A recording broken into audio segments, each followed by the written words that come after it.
a ruined Haveli in Old Delhi, called Lal Kuan Bazaar, and it's called Zeenat Mahal. So Zeenat Begum was the last, she was the youngest wife of the last Mughal, Bahadur Shah Jafar, and this is her house. And you can see the current state of it, and you can see the old building the way it used to be. This is a functional building. It's like still used as a girls' school, and like in Old Delhi, there's a kind of a use of it and disuse of it. So, and this is not an exceptional case. We can see so many of such structures which were like Mughal, could have been a UNESCO protected monument, but we can see that how they are in their ruins and they are in abuse and disuse. So this episode of our Art Indica with Dr. Alka Pande and Nidheesh will be about the remains of Mughals and how we are keeping it. Some of them have done really well. I mean, as we're talking about in our last episode, the motifs, the designer wear, the luxury, the lavish rugs and carpets and bridal wear. But at the same time, we can see several buildings and several structures, the inheritance from the Mughals, which are not being taken care of. And in some ways, they are. So there are like both kind of examples before us. Well, I think it is all about the sensitivity of the community and the government. We in India, I think, if I may be allowed to say, are not really so sensitive about the wonderful heritage we had or the patronymy we had. When you go to France, every little village, they keep the layout, they keep the symmetry. And I think in India, there's something a bit askew about our urban development. We don't even grow organically. We just start growing. So next to a listed building, you'll have a ugly multi-storied. Next to a Haveli, you'll have a structure which has no planning to it. Next to aesthetics, you have the worst of brutalistic architecture. So there is something we need to really sort out with our urban planning, number one. Number two, we have a very robust ASI, the Archaeological Survey of India, which in some ways I find they are very insensitive. They paint with lime plaster over these gorgeous sculptures and temples that we have. When you go to England and you go to a small little, the National Lottery is doing so much with their funds that they have. Look at Stonehenge. 2 stones and 1 stone on top. They've made it into a national emblem. We have thousands of Stonehenges here.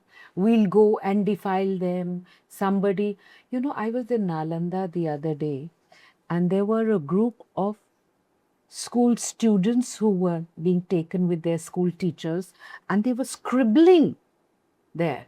So my friend and I, we caught hold of them and said, you can't do this. We have to be taught. We have to have sensitivity. I told the teacher, you should give them a lesson before you bring them to these. These are sacred sites. So what you see with the Mughal buildings, many of them have been defaced, defiled. Some of them are being used as old, in the Red Fort, barracks, military barracks. Look what they did to the magnificence of Mughal architecture. But I think now in present times, there is definitely the intent is there now. The intent to preserve our buildings, the intent to preserve our heritage is very much there. But how much of it is being executed, that is a question. And when we talk of Mughal buildings, I think there were great feats of engineering, particularly the charbags. For me, the charbags plays a very, very important role. In fact, if you see, Shah Jahan constructed his Shah Jahanabad like a charbag. where from the Red Fort he could actually see and view the whole city that he had constructed. So, Mughal architecture to a large extent has been preserved because of the scale that it was made in. Look at the Agra fort. Look at the tomb of Itmadud Dawla, the Taj Mahal. I mean, I think The biggest tourism, money grossing thing. I mean, the biggest footfall it has in India is still the Taj Mahal. yeah. So I'm glad because of that it has been preserved, though it's on the banks of the Yamuna and there was a lot of defacing happening because of pollution. etc. But I think we really need to preserve our built heritage because it speaks of the culture of the country. They are also not just historical records, but those are cultural custodians or cultural capital of our country. And it's a very, very important issue that you have raised, but I think we really need to action it. So what is behind? I mean, I think one of the things which we can clearly see before was lack of documentation of great things which were here. I mean, so many Buddhist things came up, and then we discovered there were those things. There was no documentation of them, and some Britisher came and they found those things. And the second is, of course, the way we whenever I think about Banaras, I can always think about how the bulls are all there in the road and doing this, and people like full of pan stains, the dirt of it, the disrespect for civic spaces largely, and then of course the graffiti, the way we're talking about. To go to there's an amazing building in this forest ridge in Delhi, Sarai Bhuli Bhattiarin, and you can find all kind of graffiti written on it, and so that's how we respect our past, and because we don't understand it, we have not contextualized it in our present, and probably while even seeing that like a building and a structure like Taj Mahal is still a kind of a big grosser for tourism and a world's wonder. I particularly love to hate and love the British at the same time because it was thanks to many viceroys and archaeologists, whether it's Cunningham, Wheeler, or Lord Curzon, they saved us in some ways by documenting, by giving lots of importance to cultural spaces that were there. But they were also the ones who kind of made a mess out of it. And, they were the ones who looted and took away all the treasures from India, took it into their homes, took it into their own libraries, took away all our manuscripts. One of the best Padshahnamas is in the Windsor Palace. Some of the best works are at the V&A. Some of the best Kanni shawls are there. Some of the best paintings are there. The decorative arts are there. In fact, when we want to do something beautiful or get exhibitions done in our country, we run to the British Museum to bring back some of our finest pieces, as of Amravati are there even today. So my thing is that how do we actually, we can reclaim it, but how do we preserve it? Sometimes I feel in a way that the British Museum is the museum of the world, and whatever remains there is protected. In our country, half the time it's stolen or they're replaced, and now fakes are coming galore. So the beauty of these buildings, which talk of a certain historical moments really, as you are saying, 500 years. So in 500 years, the first building which started in Delhi to the last building that you see there, you see an entire development exponentially done, which grew very, very organically. And you see the additions you see the embellishments, you see how beautifully today Humayun's tomb is being protected, all thanks to the joint efforts of the ASI, the Aga Khan Trust, and now I think the Dalmias have gone in with their monument Mitra there. So it has become a living, thriving space with the Sundar nursery there, with the development of the Basti around, and a lot of credit should go to the Aga Khan Foundation and Ratish Nanda for creating and transforming a almost extinct space into a vibrant cultural center within the city. How do you think about this whole heritage movement in India? Because we see it in bits and pieces in various parts of country, but then there are also like amazing number of buildings which are like in abuse and disuse and It's really, I really don't have many answers for that, but I can definitely tell you the number of challenges we have. First and foremost, we have such a heavy bureaucracy that the so much work is submerged in the bureaucracy. We yet do not have a national culture policy. We do not really have, people talk of PPEs. I think PPE is a great answer, but that also has not been very clearly identified. I was reading in the papers that there was some problem between the Dalmias and something which happened at the Purana Kila because these were heritage sites. So somebody, I'm not very sure, but it was given away to a commercial agency. So all these things. So this they have not just been thought adds. through or there's no structure to it. Yeah. Yes. But it is very important. The good thing is that work in that area has started, but it's a monumental work. You need very committed and enlightened professionals to do it. You don't just need a bureaucrat who comes there for 3 years or 4 years as culture secretary, is snowed under work. And normally they say the predecessor is a scoundrel and the next person is a thief. So if you have that kind of a vision, how do you go about it? You need to make it to, I don't want to use the word corporatize it, but you need a specialist, a professional who should be appointed for X amount project wise so that the project is finished and then the person leaves, because there's then continuity, commitment and dedication.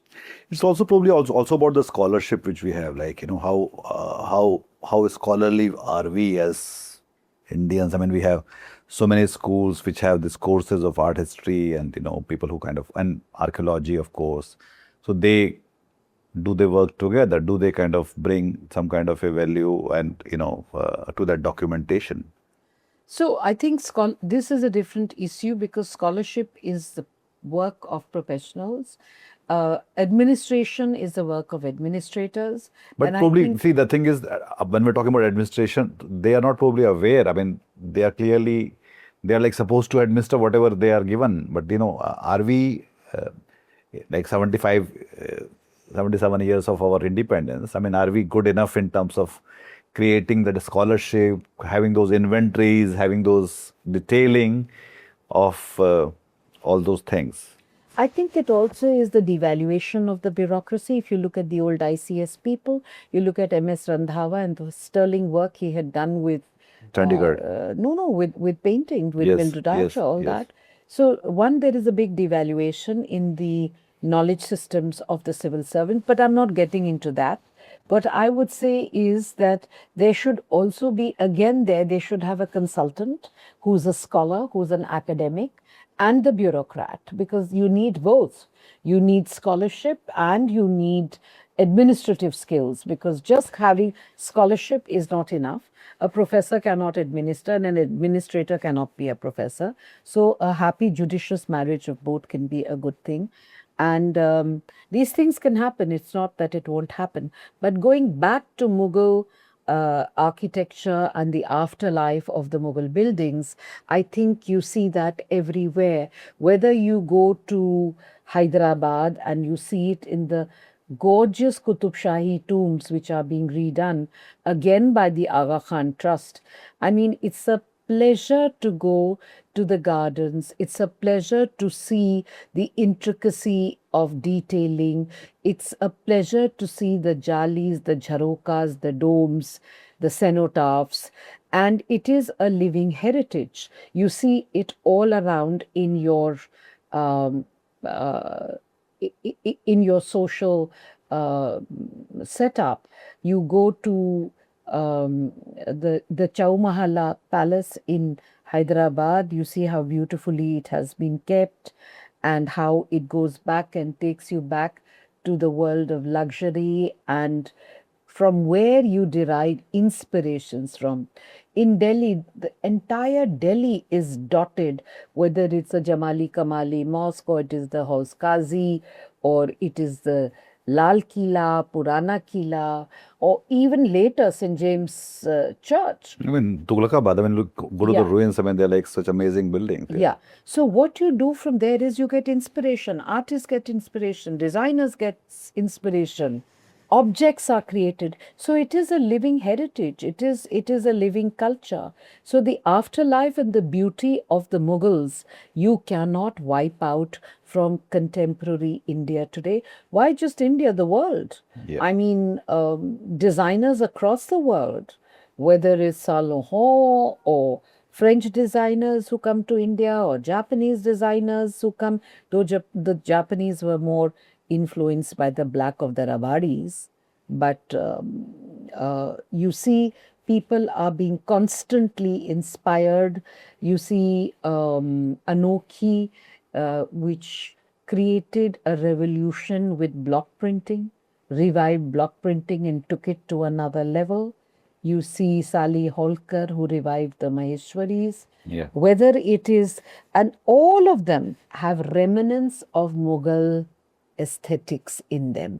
Whether it's the paisleys, whether it's the flowers, whether it is the irises, which you see in the block printing in Sangrur, in all over Rajasthan. You see the Mughal influence in textiles everywhere. You see it in food. You go to Mughlai Khana. You see it in the different pulaus that are made. You see it in saffron. You see the use of saffron. There was no saffron before that in food. So the afterlife and the beauty of the Mughals continues in our everyday in India all the time, particularly in northern India. So there's one argument about this whole reparation thing that now people are asking for their things back from these British museums. I mean, as we know that they were like this Benin bronzes, the Egyptian antiquities, the Greek marbles, they're asking for it, and some of them are being returned to them as well. And as Joran Mamdani recently said that probably the King Charles should consider returning Kohinoor to India. So this is again a kind of a debate which, and there was Shashi Tharoor's lecture in, I think, Oxford, where he talked about the same thing, the reparation thing. So do you think, I mean, is it possible? Because one of the things which you already answered, that even if we get it back, how are we going to like keep them well? So, I'm a great nationalist also. I'm a great, great Deshbhakt. And I hate to see my treasures in foreign lands. But I'm also not blind to what is happening here in our country. It was very good we got the Piprava relics back. It's a great thing. And it has come back. It's a sense of great pride. I felt very good when Zoran Mamdani said, return the Kohinoor to India. But where are we going to give it that respect? In our heads, definitely. But what do we do? I mean, look at the beautiful shawls which were stolen from the Crafts Museum a couple of years ago. So we have to think all these things very, very carefully, thoughtfully, and really respect our heritage. not just let it be a political propaganda, but let's make sure that we have the security. We are a country of 1.4 billion. And then people, if you start talking to governments about it, they say we are more concerned about public health, we are more concerned about public facilities, we are more concerned about building roads, poverty of alleviation. What are you talking about art? So, Archaeological Survey of India has about 3,600 centrally protected monuments, and then there are state governments which also have their own thing.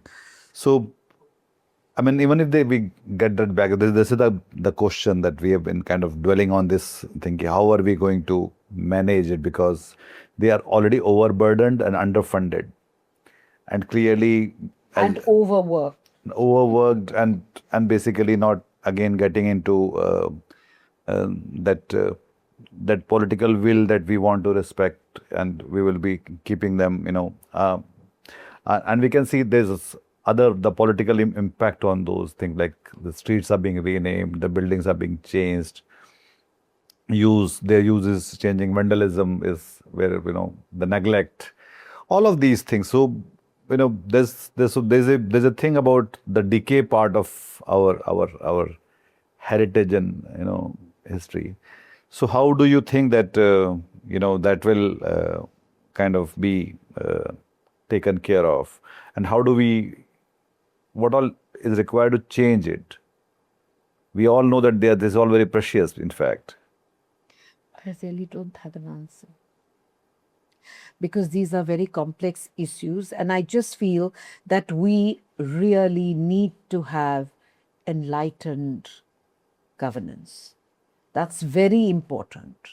And when you look at the Cartesian kind of way of living, where knowledge systems are really respected, do we respect knowledge, or are we respecting numbers today? That's the key question. And then there's this whole private entities stepping in, as we talked about Aga Khan and Dalmias. So how do we mix it in terms of bringing more corporates and more, philanthropists? I think that's a very good idea, because the Tata Trust has done a lot of good things.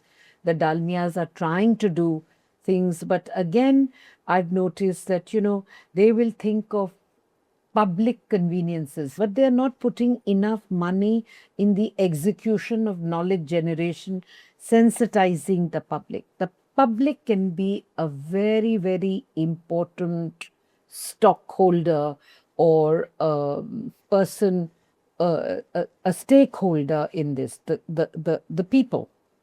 They are very important, because if you look at the park which was created in Patna, it's a free park for 2 hours. Nobody dirties it. There's a money put in it to enter the park. The minute you put money, people behave.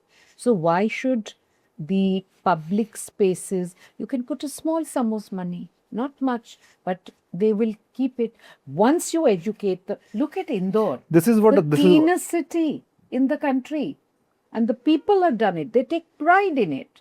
So public education is very important. Look at the way people are cleaning up plastic in small places in Uttarakhand. You don't see plastic anywhere. People are doing it. We're doing it. Yeah, so that's a part of the school education as well, that, are we taking our children enough to the museums and, No. these places? We don't So do when that. we are not doing it, then they are not aware about it, actually. I told you the example of Nalanda. Yeah. It was so painful.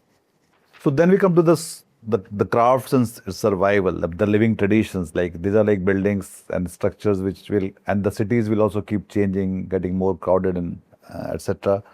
But the living traditions remain, and which some of it we have spoken last time, the Prachin Kari and Kani weavers of Kashmir. So how do we take that forward? Well, I'm very hopeful about that, because when you see places like the Dastakar, or you see Dilli Haat, you see people who are building handicraft villages. There is a big thing which is being done by reliance on crafts through Swadesh.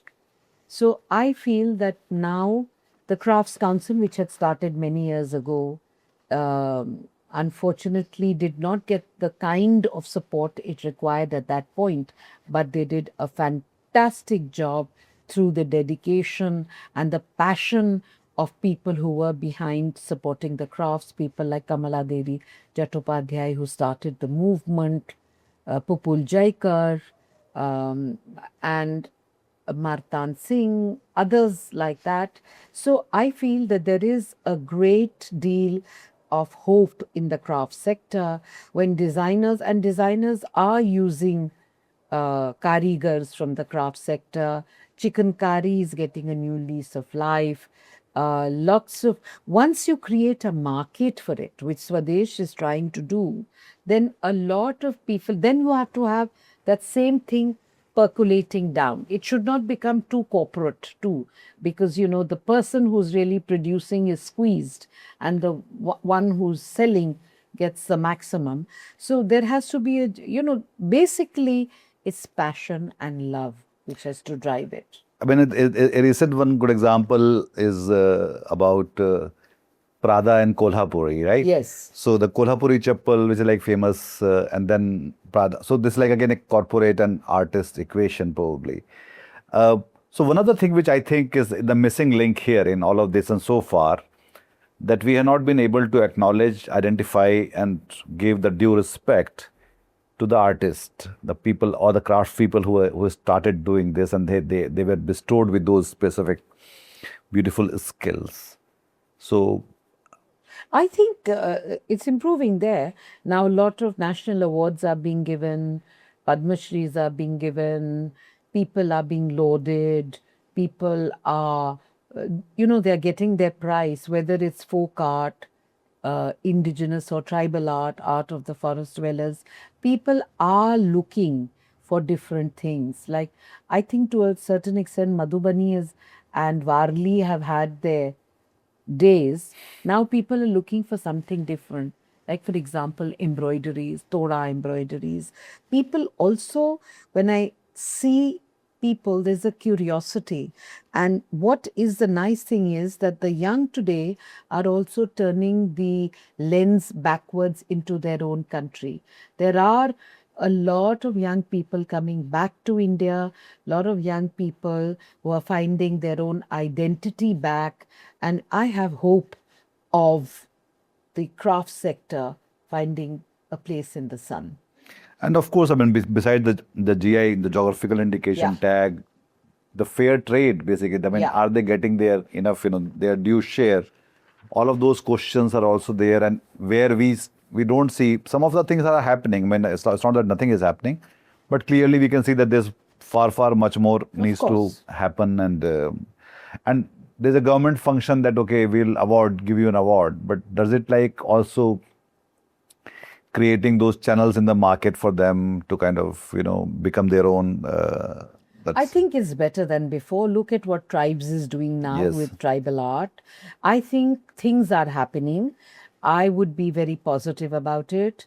And I would say that it is far better than it was, say, 25 years ago. We are on the path, but we need to sensitize and educate the people more.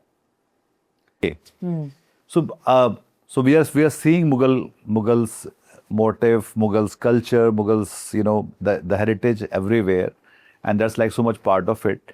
At the same time, there is a kind of a public kind of a opinion happening around against it. So what is the contradiction here? That we want to have that, but not their name. So this is the contradiction probably and how do we see this? That's too sensitive an issue to talk about it, because I think it has something to do with memory which has been embedded and the past political history which we have not been able to come to terms with. And I think we have to rise above the politics, because art transcends everything. True. I mean, I think this is beyond the slogans part of it. I don't think we are disowning or like kind of We editing. cannot. Yeah. So As I said, we can't erase, we cannot delete. And I really believe that the Mughal art, architecture, objects, cuisine, clothing, textiles, it tells a story. You know, we are a nation of storytellers. What does it tell a story of? It tells us the story of the establishment of a new empire, of power, of collecting. It's about cultural memory. And what we see is all these beautiful or the afterlife of beauty, it's not just treasures of the past. These are witnesses of how history has evolved, how our country has shaped, how it has made us become what we are, how we are today becoming factionalized again, how we were earlier, there was the slogan unity in diversity. And today we are seeing this diversity become into factionalism.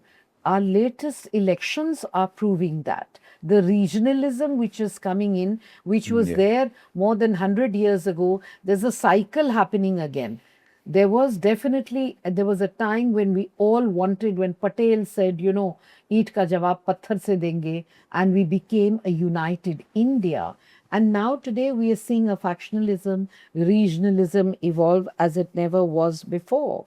And then we have to see how, if this culture or tradition of the Mughals is broken, what are we going to break? We are going to break the identity of our civilization. We are going to bring fractures. We're going to bring. it's also like unacknowledging the whole artists, basically all the people who have been part of this and who added to the beauty and the aesthetic which we are all kind of in a way part of, and therefore it doesn't go away. And things, even if you think about it, probably it will stay. If if not in India, it will be in some British museum, in some other designer wear somewhere else probably, because we are also in a global village where Mughals, whatever they have done, is also they have left their stamp behind. I think I'll only sum it up in one word. It is a collective memory of our nation. Yes. And we cannot just push it under the carpet, whatever it is. Yeah. And then, so this is our episode 6, and we will have one more episode on 500 years of Mughals. And this time, Dr. Pandey and I will look at Pakistan and what all is there. I mean, how Mughals left behind in Pakistan, that part of India which became Pakistan later, and also what is happening out there. So thank you so much for being part of this conversation. It has been a delight to talk about the spectrum of 500 years. Is a huge impact as we can see, and also it changed the way the world looked at the beauty and aesthetic through its art, architecture, and design of what the Mughals left behind. Thank you so much for being part of it. Thank you, Dr. Pandey. Thank you.